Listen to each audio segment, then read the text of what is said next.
एक खास शख्सियत के साथ मुलाकात।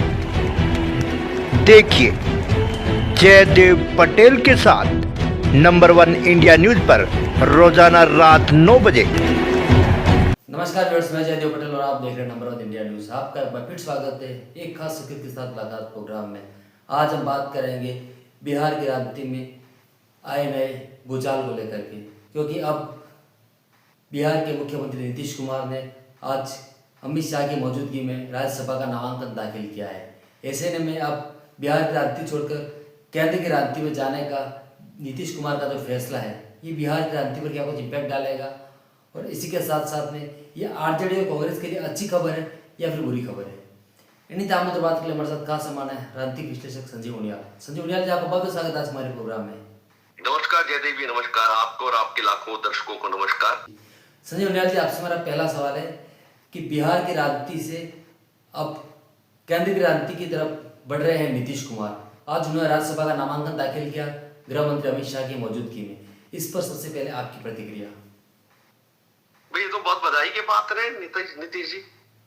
आप देखिए कि जब आप किसी स्टेट लेवल का इलेक्शन, स्टेट लेवल का कोई क्रिकेट का मैच खेलते हैं तो आपका मन करता है कि अब मैं इंडियन टीम में सेलेक्ट हूं, अब मैं जो है वो राष्ट्रीय टीम में आऊं। और इसी तरह आप किसी भी क्षेत्र में देख लीजिए, जब कोई जर्नलिस्ट किसी स्टेट का जर्नलिस्ट होता है, पहले जयदेव पटेल सिर्फ जो है वो गुजरात में चलते थे, पर आज पूरे भारतवर्ष में चलते हैं। तो एस्पायरेशन है जयदेव की कि मैं भी पूरे जो है नेशनल लेवल पर चीजों को लेकर आऊं।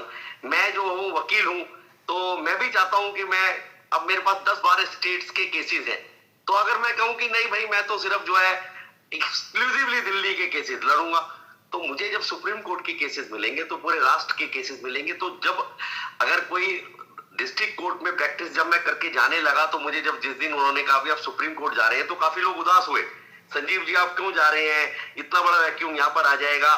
पर जब मैं सुप्रीम कोर्ट गया तो वो वहां से केस मुझे रेफर करने लगे। तो नीतीश जी स्टैब्लिश किया अपने आप को, राज्य में एडमिनिस्ट्रेशन के माहिर बने और किसी भी तरह का दाग उनके ऊपर नहीं लगा। ऐसे करप्शन फ्री एटमॉस्फेयर एडमिनिस्ट्रेशन को देने वाले नीतीश कम बोलते हुए, तो जब राष्ट्र के लिए कार्य करेंगे तो सोचिए कि हर व्यक्ति को उनकी एक्सपीरियंस का, उनकी एडमिनिस्ट्रेशन का, उनकी आपसी सूझबूझ का, लोगों को कॉमन प्लेटफॉर्म पर लाकर कम बातचीत करते हुए मैक्सिमम आउटपुट लेने का जो है लाभ पूरे भारतवर्ष को मिलने वाला है, बल्कि मैं कहता हूं पूरे ग्लोब को मिलने वाला है। जी उनियाल जी, लेकिन जिस प्रकार से बिहार की राजनीति छोड़कर केंद्र की राजनीति का जो फैसला नीतीश कुमार द्वारा लिया गया है, इसके बाद में जेडीयू का क्या होगा? भाई जब आप देखिए कि गुजरात के जबरदस्त सीएम बने रहने के बाद, 3 टेन्योर के बाद जब उनको सेंटर में लाएगा नरेंद्र मोदी को, तो आपको ध्यान होगा कि पूरे गुजरात में लोग रोने लगे, छटपटाने लगे, पछताने लगे। अरे हमारे इतने बढ़िया नेता को गुजरात से छीन के राजनीति में सेंटर में लेकर जा रहे हैं, ये गुजराती बेचारा वहां कैसे चलेगा। बहुत सारे लोग कहने लगे गुजरात का व्यक्ति वहां पर कैसे जाएगा, क्या करेगा। तो जब कोई व्यक्ति अपनी स्थान को छोड़ता है, अपनी जड़ों को छोड़ता है, तो दुख होता है। जब मेरे पिताजी गढ़वाल से दिल्ली की तरफ रवाना हुए, तो अपनी जड़ों से जब उसके बाद उनको जो है बहुत सारे लोगों ने कहा कहां जा रहा है, पर उन्होंने आके एस्टेब्लिश किया, हमको यहाँ पर तैयार किया, हमें पढ़ाई कराई और अपना यहाँ पर घर बनाया।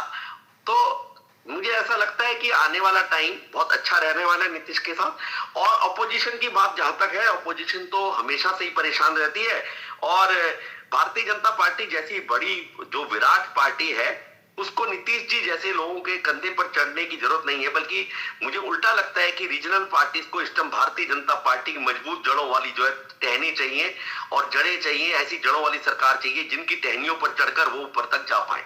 जी कि विपक्ष का यह आरोप है कि बिहार में महाराष्ट्र मॉडल लागू कर दिया है बीजेपी ने, और कहीं ना कहीं नीतीश कुमार को निपटा दिया है। नहीं, आप देखिए महाराष्ट्र में क्या हुआ है, शिंदे जी जो है पूरे तरह से आपने देखा परिपक्व किया, उनका साथ दिया, उनके साथ लगातार चलते रहे। तो भारतीय जनता पार्टी का अगर आप टेक्निकली रिपोर्ट देखेंगे, रिपोर्ट कार्ड में आपको कहीं भी किसी के साथ धोखे वाली पार्टी नजर नहीं आएगी। आप देख लीजिएगा कि जेडीयू ने भी 2-3 बार अपने आप ही स्वतः अलग होने की ठानी, पर भारतीय जनता पार्टी ने कभी नहीं हटाया। बाल ठाकरे जी के सुपुत्रों ने उनको जो है अलग किया, महाराष्ट्र की बात अगर करते हैं तो शिंदे जी के साथ उन्होंने मिलकर भारतीय जनता पार्टी ने सरकार बनाई और आज भी शिंदे जी को प्रॉपर वेटेज देके उप मुख्यमंत्री के रूप में उनकी हर सलाह को माना जाता है। तो भारतीय जनता पार्टी को अगर आप देखते हैं कि महाराष्ट्र वाला मॉडल है, तो ये तो मुझे लगता है कि भारतीय जनता पार्टी और जेडीयू के लिए बहुत अच्छा उदाहरण अपने आप ही वो पेश कर रहे हैं।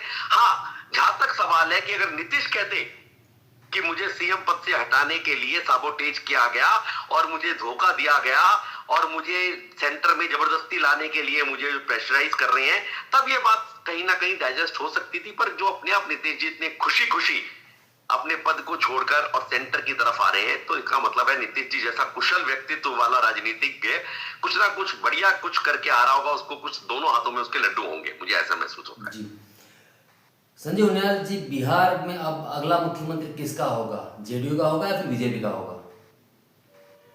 ये देखिए, ये आने वाले टाइम में डिसाइड करेंगी दोनों पार्टियां मिलकर। पर मुझे लगता है कि भारतीय जनता पार्टी क्योंकि एक बहुत बड़ी पार्टी है और भारतीय जनता पार्टी ही जेडीयू का भी कोई मुख्यमंत्री हो, मुझे नहीं लगता कि इसमें मैं कुछ ज्यादा कुछ बता पाऊंगा। कुछ ही 2-4-10 घंटों में ये सब क्लियर हो जाएगा। जी संजय उनियाल जी, आपसे मेरा एक आखिरी सवाल है कि नीतीश कुमार की बिहार की राजनीति छोड़ करके केंद्र की राजनीति में जाना आरजेडी और कांग्रेस पार्टी के लिए अच्छी खबर है या फिर बुरी खबर है?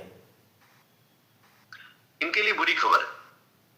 इनके लिए इसलिए बुरी खबर है कि एक जो बहुत बड़ा वैक्यूम आया है, उस वैक्यूम में इनमें से कोई भी जो है ना छोटे मोटे परिवारवाद के लोग फिट नहीं बैठे थे उसमें। तो जो बहुत बड़ा वैक्यूम इस बार भी आपने देखा, भारतीय जनता पार्टी जेडीयू ने इलेक्शन लड़ा और आरजेडी और कांग्रेस की स्थिति क्या रही। तो आप जेडीयू जो छोटा भाई बन के निकला इस पूरे उसमें से, तो जेडीयू को अगर आप हटा देते हैं, नीतीश को मान लेते हैं कि 80% जेडीयू को रिप्रेजेंट करते थे, तो एक बहुत बड़ा जो वैक्यूम छोड़कर गए हैं वो भारतीय जनता पार्टी की खेमे में जाने वाला है। तो भारतीय जनता पार्टी को इसका लाभ जरूर मिलेगा। संजय उनियाल जी, आपने हमारे लिए समय निकाला, उसके लिए आपको बहुत बहुत धन्यवाद। धन्यवाद। जयदीप जी, नमस्कार।